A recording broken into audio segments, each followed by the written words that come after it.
The air in the Northward Medical ICU didn't just feel cold. It felt sterile in a way that suggested nothing human could survive there for long. The nurse came out at 3:15 a.m. She didn't look at me. People in hospitals develop a specialized kind of peripheral vision designed to avoid the eyes of the grieving. It's a survival mechanism. Time of death, 3:14 a.m., she muttered. Her voice was flat, a horizontal line in a world that used to be full of peaks and valleys. I felt the floor beneath my feet turn into a frozen lake. At 68, your heart isn't supposed to be able to stop and start again, but mine did. It seized, then hammered against my ribs like a piston in a failing cylinder. I sat on a plastic chair that groaned under my weight, my back unyielding. I am Margaret Vane, a marine structural engineer. I have spent my life calculating the breaking points of things that are meant to be unbreakable. I have stood on the decks of massive tankers in the middle of the North Atlantic, listening to the hull scream under the pressure of 60-foot swells, and I have never felt as much structural dread as I did in that hallway. But as I stood up to walk toward the room where my son, Julian, supposedly lay dead, a sound stopped me. It was a laugh.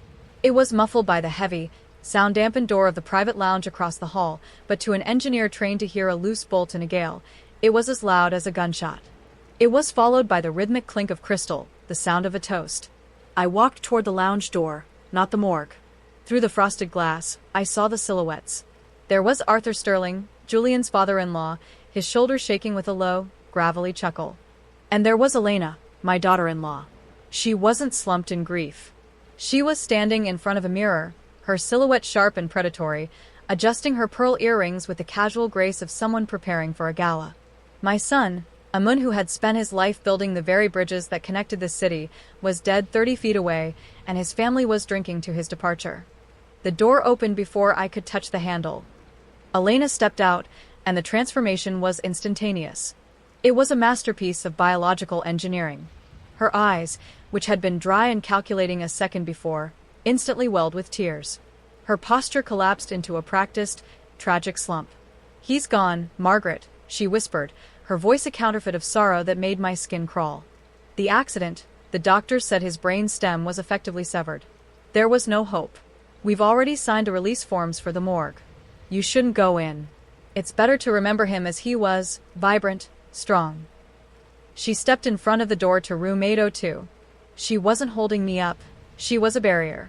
She was a load-bearing wall designed to keep me out of the truth. "I want to see my son, Elena," I said. My voice didn't shake. "In my line of work, if you show fear to the sea swallows you." I used my inspection voice, the low, steady frequency I used when telling a shipyard captain that his multi-billion-dollar vessel was a floating coffin. "It's not possible," Arthur Sterling said, stepping out behind her. He placed a hand on Elena's shoulder, the gesture of a king reclaiming his territory. Arthur was a man who viewed the world as a series of assets to be liquidated. To him, Julian wasn't a son. He was a patent holder who had become an inconvenience. "Legal protocols, Margaret," Arthur said. As his legal wife, Elena has the final say in post-mortem care. "We've already arranged for the private transport. Go home. Drink some tea. Let the professionals handle the details. Details. That was what they called my son's life. I looked Arthur in the eye. I saw the fracture then. It was the same look I'd seen in corrupt contractors who used subpar cement and bridge footings to save $1 million. It was the look of a man who thought he had already gotten away with it. I didn't argue. An engineer doesn't try to push over a wall that is designed to stand. You find the point of failure and you wait for the gravity to do the work. I let my shoulders slump. I let my chin hit my chest. I played the role of the feeble, broken grandmother. "I understand," I whispered. I'll go home." I turned and walked toward the elevators. I felt their eyes on my back, victorious, mocking. They thought I was a non-factor. They thought the old lady was out of the way. But they forgot one thing. I helped design the seismic foundation of this very wing 30 years ago. I knew every crawlspace, every ventilation shaft, and every blind spot in the security grid of Northward Medical. I didn't go to the lobby.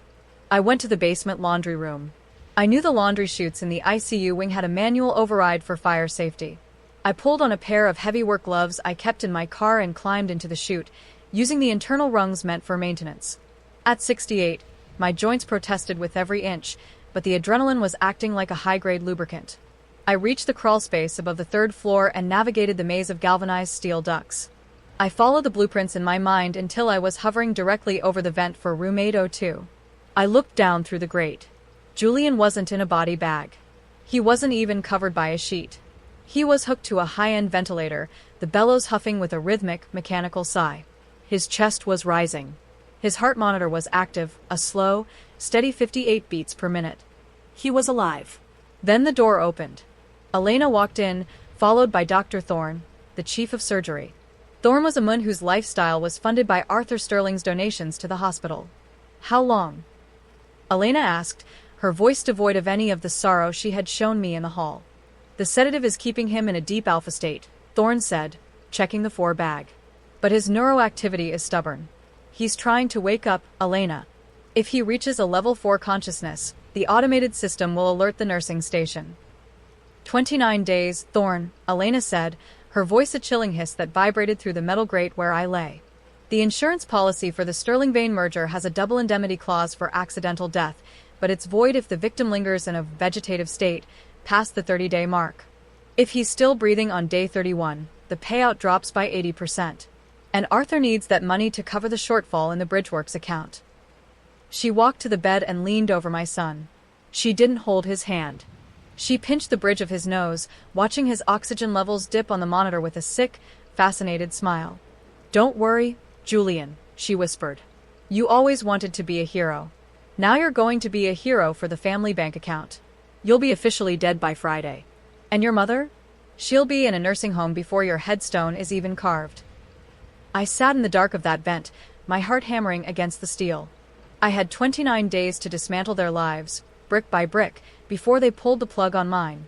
I crawled back out of the vents and sat in my car in the hospital parking lot, the rain drumming against the roof like 1,000 tiny hammers. My son was being held in a state of manufactured death. I pulled out my phone. I didn't call the police. Arthur Sterling owned the mayor, and Dr. Thorne was the medical board's golden boy. If I walked into a precinct claiming my dead son was being kept sedated for insurance money, I'd be in a psychiatric hold within the hour. I called the only person who knew how to operate in the invisible spaces of the city. Silas, a former naval intelligence officer who now worked as a security auditor, a polite term for a high-end hacker. "Margaret." Silas's voice was raspy, the sound of someone who lived in the dark. "Arthur told everyone you were sedated at home. He said the funeral was being fast-tracked." "Julian is alive, Silas. Room 802. They're planning to expire him on the 30th day. I need a ghost loop on the ICU security feed. I need the cameras to show a static image of an empty bed whenever I'm in that room. Can you do it?" "Margaret, that's a federal hospital. If I get caught." "If you don't do it, my son loses his life. I've spent 40 years making sure ships don't sink, Silas. I'm not letting my son be the first thing I failed to save because I was afraid of a server fire." There was a long silence. Then, the rhythmic clicking of a mechanical keyboard. "You have a 20-minute window every night at 3 a.m. starting tonight. If you stay a second longer, the heartbeat of the server will detect the bypass. Go." For the next 10 days, I lived a double life that would have broken a younger woman. By day, I was the grieving mother. I attended a funeral that was a farce, an empty mahogany box filled with sandbags to give it the weight of a mun. I watched Elena weep into a lace handkerchief while her lover, Marcus, Julian's rival in the engineering world, sat 3 rows back, wearing my son's Patek Philippe watch. I let them think I was senile. I let them think I was defeated. By night, I was a shadow in the vents. I slipped into Julian's room at 3:01 a.m. every night. I didn't bring flowers. I brought a laptop and a portable EEG I'd rigged from Julian's own laboratory equipment. "Julian," I whispered, pressing my lips to his ear. "It's Mom. I know you're locked in. I know you can hear the machines. They think the foundation is gone, but I built you. You are reinforced concrete. You are tempered steel. We have 20 days left. You have to fight the sedation. You have to bridge the gap." I spent those nights hacking into the Sterling Global server. While Julian fought for his life, I was looking for the stress fractures in Arthur's business. I found them. Arthur wasn't just greedy. He was desperate. He had been using advanced-grade steel on projects that were actually using low-grade recycled iron from overseas. He was building a city that was destined to collapse. I didn't steal Arthur Sterling's money. That would have been too simple, too easy for a mon of his influence to spin as a senior moment or a digital glitch. Instead, I applied the principle of resonant frequency. Every structure has a frequency at which it naturally vibrates. If you match that frequency with enough force, the structure will shake itself to pieces. Arthur's frequency was sterling global infrastructure. By day, I sat in the sunroom of my quiet house, ostensibly staring blankly at the garden. In reality, my lap was a workstation. I had accessed Arthur's private server through a backdoor Julian had left in the company's structural monitoring software. Julian had always been too honest for his own good, but he was a genius at creating fail-safes. I found the stress reports for the East Side Overpass, a massive project Arthur had completed 2 years ago. The public records showed a perfect safety rating. The private records, buried under 3 layers of encryption, showed that the support pilings had developed hairline fractures within 6 months of completion. I didn't leak the report to the press. I leaked it to the underwriters. I sent an anonymous, encrypted data packet to the firm that insured Arthur's projects. I knew how insurance companies worked. They didn't care about tragedies, but they cared deeply about liability. By 2 p.m., the vibrations started. I watched the sterling global stock ticker on my secondary monitor. It ticked down. 5 points. 10 points. The wind is picking up, Arthur, I whispered to the empty room. At 2:45 a.m., I was back in the vents of Northward Medical. My joints screamed as I navigated the tight turn near the ICU oxygen hub. I dropped into room 802 with the silence of a shadow. Julian looked the same, pale, a ghost caught in a machine. But the vibrations I had been feeding him were starting to take hold. I had been playing a recording of my own voice into his ear for hours, a looped frequency designed to stimulate the auditory cortex. "Julian," I whispered, checking the 4. "The bridge is failing. You have to be the one to catch it." Then I saw it. On the bedside table sat a small, unlabeled vial with a crimson rubber stopper. It was the vial I had seen Arthur hand to Thorne in the lounge. It wasn't a sedative. Based on the viscosity and the faint amber tint, I suspected it was a concentrated potassium chloride solution, a cardiac arrest in a bottle. My heart hammered against my ribs. They weren't waiting for day 30. They were going to expire him tonight to stop the insurance audit I had triggered. I reached into my pocket and pulled out the substitute. I had spent the afternoon at a private veterinary supply house. I had a vial of high-dose neurostimulant, something used to jumpstart the nervous systems of large animals. It was a gamble. It could wake him up, or it could cause a massive seizure. "Load-bearing test, son," I said, my hand trembling as I swapped the vials. I was back under the bed, hidden by the long-hanging duvet, when the door hissed open. Heavy, expensive shoes clicked on the linoleum. Arthur Sterling. And the soft, squeaky gait of Dr. Thorne. "The insurance adjuster called an hour ago," Arthur growled. He sounded like a man who was watching his empire turn into dust. "They're demanding a third-party EEG at 9 a.m. They say the structural failures on the overpass have made them reevaluate the risk profile of every Sterling asset. If they run that EEG, they'll see the alpha waves," Thorne whispered, his voice thin with panic. "They'll know he's not brain-dead. They'll know we've been sedating him." "Not if his heart stops at 4 a.m., Arthur said. "Post-mortem cells don't show alpha waves. Do it, Thorne. Now." I watched from beneath the bed. I saw Thorne's shaking hand reach for the vial, my vial. He drew the clear liquid into a syringe and injected it directly into Julian's foreport. "It's done," Thorne said, his breath hitching. "In 5 minutes, the monitor will flatline. I'll call the code, but by the time the crash cart gets here, he'll be gone." "Good," Arthur said. "I'm going to the lounge. Call me when the tragedy is official." They left. The room fell into a terrifying silence, broken only by the hiss-click of the ventilator. I crawled out from under the bed. I didn't look at the door, I looked at the monitor. 30 seconds. 40 seconds. Julian's heart rate began to climb. 60, 80, 110, his chest began to heave against the mechanical rhythm of the ventilator. He wasn't flatlining. He was waking up. The door burst open again.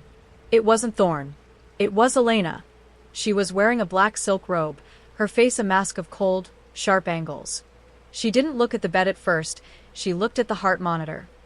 "What?" she breathed. Her eyes went wide as she saw the rate hitting 140. "Thorne. Thorne, get back in here." She turned and saw me standing by the window. I didn't hide. I stood tall. The the moonlight reflecting off my white hair like a crown of frost. "The foundation is stronger than you thought, Elena," I said. Elena's face contorted into something monstrous. She didn't call for help. She knew that a nurse seeing Julian in this state would be the end of her life as she knew it. She lunged for the ventilator's power cord, her fingers clawing at the outlet. "You should have stayed in the garden, Margaret," she shrieked. "I'm going to tell the police you had a psychotic break. I'm going to tell them you tried to kill your own son." "Look at the camera, Elena," I said, pointing to the security lens in the corner. She paused, her hand inches from the cord. "Silas isn't looping the feed anymore," I said. "Right now, this room is being broadcast live to the Northwood Police Department. And to the SEC. And to your father's board of directors. Every word you've said, every detail, is being recorded." The sound of sirens began to wail in the distance, a low rumble that vibrated through the floorboards. Elena looked at the bed. Julian's eyes were open. They were bloodshot, unfocused, and filled with a rage that surpassed anything I had ever seen in 40 years of engineering. He couldn't speak, but he reached out with his left hand, the hand that used to hold a drafting pen, and he gripped Elena's wrist. He didn't let go. "He's awake," I whispered, the sirens growing louder, shaking the windows. "And he's the one holding the hammer now." The sirens were no longer a distant rumble. They were a physical assault on the room, the blue and red lights strobing against the sterile walls like a frantic heartbeat. The heavy footsteps of the tactical response team echoed in the hallway, a rhythmic thudding that signaled the end of Arthur Sterling's reign. Elena didn't struggle when the officers pulled her away from Julian's bedside. She didn't scream or protest her innocence. Instead, she went limp, her silk robe pooling around her like oil on water. But as the lead officer ratcheted the steel cuffs around her wrists, she leaned toward me. The mask of the grieving wife was gone. In its place was something hollow and jagged. "You think you've shored up the structure, Margaret," she hissed, a thin, needle-like smile cutting across her face. "You've spent so much time watching the load-bearing sun that you forgot to check the auxiliary assets. Check the nursery records at the Highwood house. Leo isn't there." My blood, which had been boiling with the heat of victory, suddenly turned to slush. Leo. My grandson. He was barely 6 weeks old, a tiny, fragile life that Julian and Elena had brought home just days before the accident. "What have you done?" I whispered, my voice cracking for the first time in 30 days. "He's already been reallocated, Margaret," Elena laughed, a dry, rattling sound as they led her toward the door. "My father doesn't believe in wasted equity. A Sterling Vane heir is a liability in a courtroom, but he's a very valuable commodity in a private placement. By the time you find the trail, he'll be a ghost with a new name and a new country." I turned to Julian. His eyes were wide, darting toward me, his chest heaving against the ventilator. He had heard. The monitors began to shriek, 160, 170, 180 beats per minute. "Julian, breathe," I commanded, pressing my hand to his forehead. "I am an engineer. I find what is lost. I am going to find him. You stay here. You fight the machines. I will bring him home." I didn't wait for the police to finish their processing. I didn't wait for a statement. I walked out of the ICU, my heels striking the linoleum with the force of a pile driver. I didn't go to the police station. I went to the shipyard. In my office at the dry docks, surrounded by the smell of salt and welding sparks, I had access to the high-gain satellite uplink we used to track cargo ships in the mid-Atlantic. I called Miller, my old foreman. He was a man who knew the undertow of the shipping world, the black market routes where things moved without manifests. "Miller," I said, my voice as cold as the deep sea. "I need a tracking lock on a private transport. It left the Sterling estate in New Canaan 3 hours ago. It won't be on the main roads. Look for a vehicle with a shielded GPS signature." "Margaret, that's high-level encrypted hardware," Miller grunted. "Only the top 1% use those ghost transponders." "I helped design the encryption for the naval transport hulls, Miller. The ghost has a frequency. Find the silence, and you'll find the car." While Miller scanned the regional signals, I went to work on Elena's Project Sunset files. I found a recurring payment to a shell company called Aegis Placements. It was a boutique firm in Connecticut that specialized in discreet adoptions for the ultra-wealthy. It was a clearinghouse for stolen children. I pulled up the thermal satellite map of the New Canaan estate. It was a fortress, 12-foot stone walls, a gated entry with biometric scanners, and a private security detail that was larger than the local police force. I found it, Margaret. Miller's voice crackled over the speakers. A black SUV. It didn't take the I-95. It's sitting in a subterranean garage at the Aegis estate. But you can't get in there. That place is a vacuum. No one goes in without a digital key. I don't need a key, Miller, I said, grabbing my heavy canvas tool bag. I'm an engineer. I know that even the most secure fortress has to breathe. The estate in New Canaan was a masterpiece of defensive architecture. It sat on a ridge, overlooking the Sound, surrounded by a forest of ancient oaks that hid the infrared sensors. I didn't drive through the front gate. I parked 2 miles away and walked through the woods, carrying a specialized acoustic imaging device. Every security system has a hum, a vibration caused by the flow of electricity through the sensors. I found the main utility conduit, the umbilical cord that supplied power and data to the house. It was buried 6 feet underground, encased in reinforced concrete. I sat in the dirt, the rain beginning to fall again, and I pulled out a diamond-tipped core drill. I didn't want to cut the power. That would trip the backup generators. I wanted to bypass it. I tapped into the fiber optic line. Using a laptop shielded by a lead line case, I injected a feedback loop into the Aegis security server. To the guards in the monitoring room, the house would look perfectly dark and quiet. Every camera would show a still image of an empty hallway. Every motion sensor would report a status of null. I was the ghost in their machine. I entered through the HVAC intake, a massive vent designed to circulate air through the subterranean levels. I climbed through the ductwork, the smell of expensive lavender and floor wax filling my nose. I followed the blueprints of the house I had memorized from the city planning office. I reached the 3rd-floor nursery. I dropped from the ceiling vent, landing on the thick, plush carpet with a soft thud. The room was illuminated by a single, soft-glow lamp. In the center was a hand-carved mahogany cradle. A woman sat in a rocking chair, her back to me. She was dressed in silk, her hair perfectly coiffed.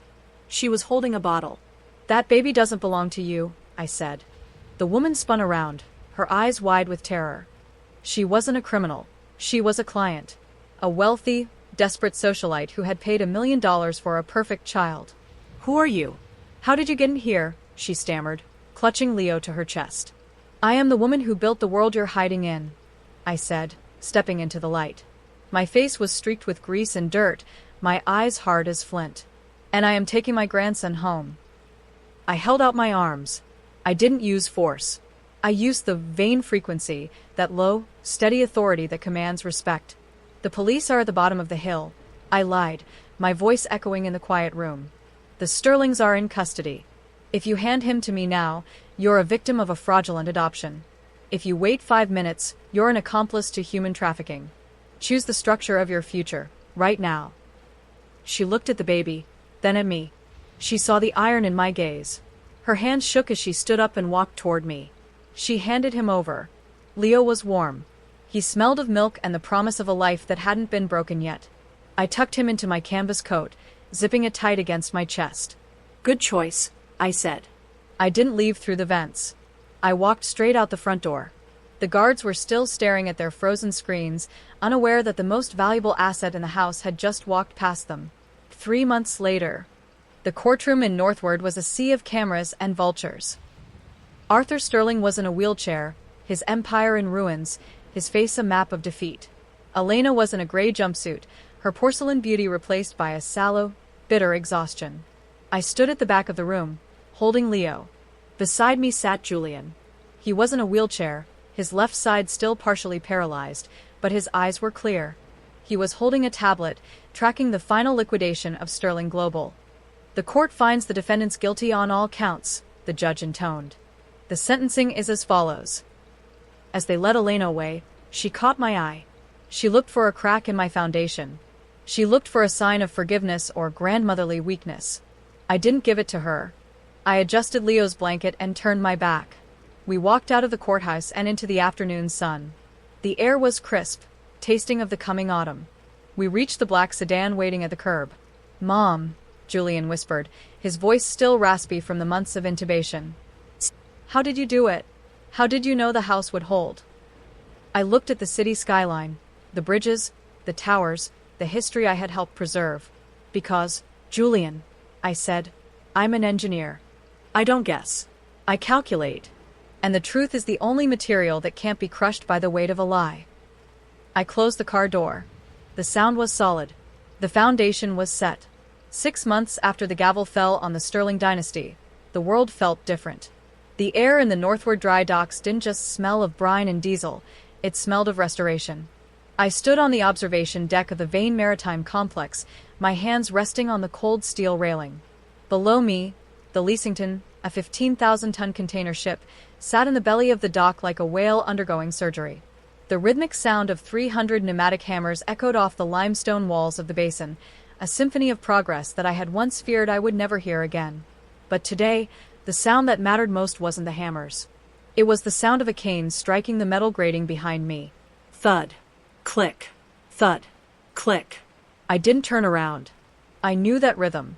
It was the sound of a man relearning the geometry of his own balance. Julian stepped up beside me, his canvas work coat draped over his shoulders. His left arm was still cradled in a functional brace, a piece of kinetic architecture he had designed himself during his physical therapy, but his right hand was steady as he gripped the rail. The shear stress on the Leasington's hull is down to 0.04%, Mom, Julian said.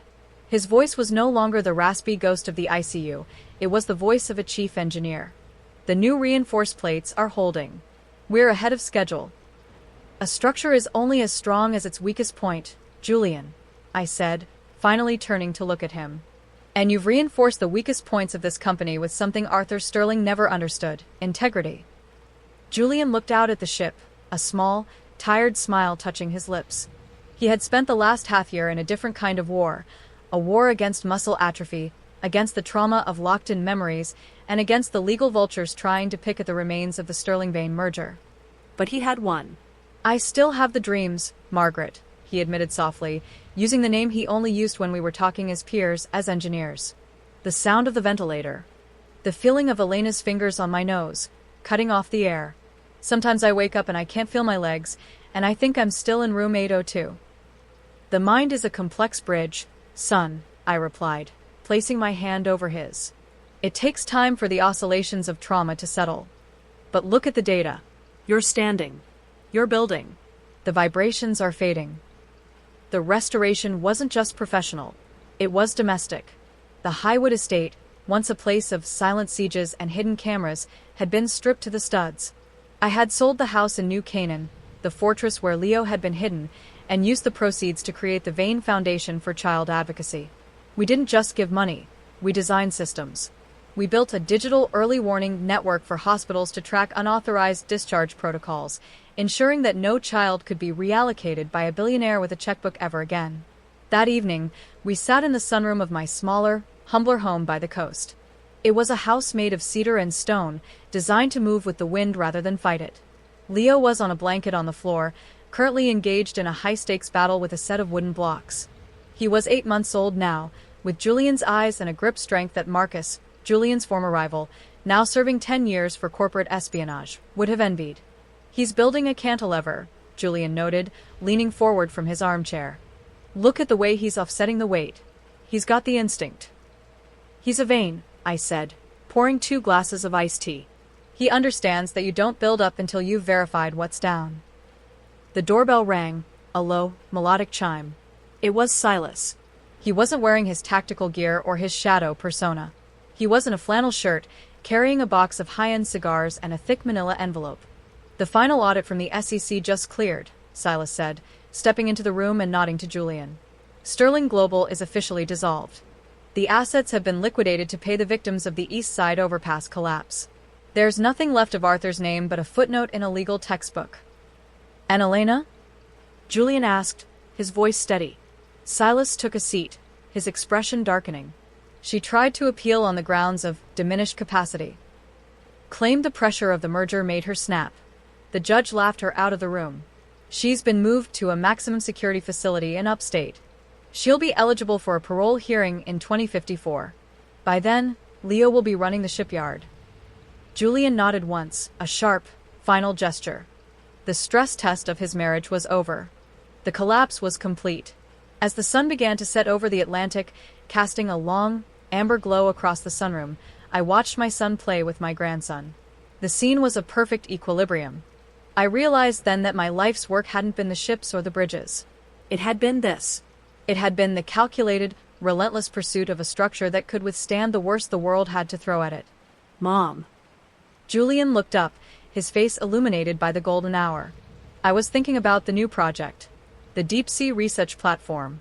The one Arthur said was financially impossible. The one with the floating foundations? I asked, a spark of the old fire lighting up my eyes. Yeah. I want to name it the Margaret, he said. Because it's designed to stay upright in the middle of a hurricane. It's designed to be the only thing left standing when the storm passes. I looked out at the horizon, where the dark blue of the water met the pale violet of the sky. I felt the weight of the last year. The fear, the vents, the cameras, the cold steel of the core drill, finally lift, replaced by the buoyancy of a ship that had found its trim. Name it the Veni, I said, smiling at my grandson as he successfully balanced his fourth block. Because as long as one of us is standing, the structure holds. The world is full of invisible fractures, greed, betrayal, the slow erosion of the soul. But for every fracture, there is a reinforcement. For every shadow, there is a light that refuses to be dimmed. I am Margaret Veni. I am an engineer. And I have never seen a storm I couldn't outbuild.